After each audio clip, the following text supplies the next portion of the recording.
Hi, it's Deacon Chris, coming to you from a remote location, my home, because I can't be at church right now because of a medical issue.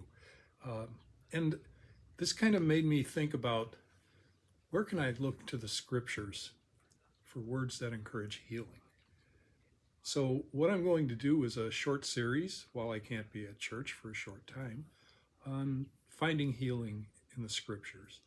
And I'm going to look to our Sunday readings as the first and easiest place to go. So on this Sunday, we have the third Sunday in Ordinary Time, and the Gospel is from Matthew, and I'm going to use the short version. When Jesus heard that John had been arrested, he withdrew to Galilee. He left Nazareth and went to live in Capernaum by the sea, in the region of Zebulun and Naphtali, that what had been said through Isaiah the prophet might be fulfilled, land of Zebulun and land of Naphtali, the way to the sea beyond the Jordan, Galilee of the Gentiles. The people who sit in darkness have seen a great light. On those dwelling in a land overshadowed by death, light has arisen. From that time on, Jesus began to preach and say, "Repent, for the kingdom of heaven is at hand." These words of Jesus echo words from the prophet Isaiah, which are from the first reading today, talking to a people who had been exiled, that God still loves you. I can't help thinking about, since COVID, many people went away from church and didn't seem to come back. Well, I want you to know, whatever the reason, whatever the circumstance, you're gone from our church perhaps, but not from our hearts. And maybe it's a medical issue keeping you away. Maybe your mobility has been limited by this. But you need to look for the scriptures to find encouragement. And I think what's happening here, Jesus, in the circumstance of facing the arrest of John the Baptist, goes on to say, there's always hope. There is always hope.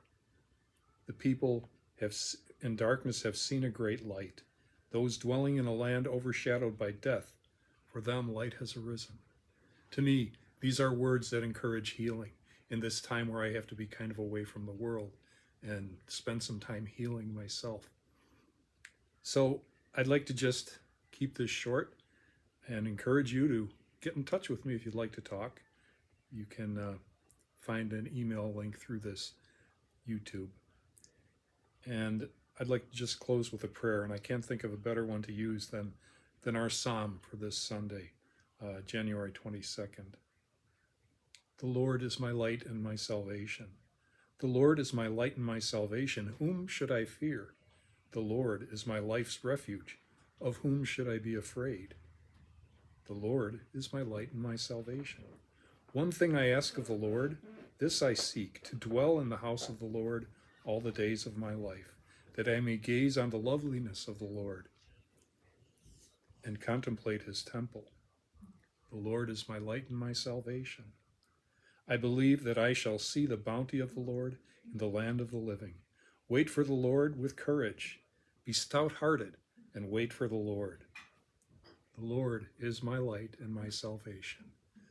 Words of tenderness and love inspired by our God for you. I'll be praying for you. I hope you'll pray for me.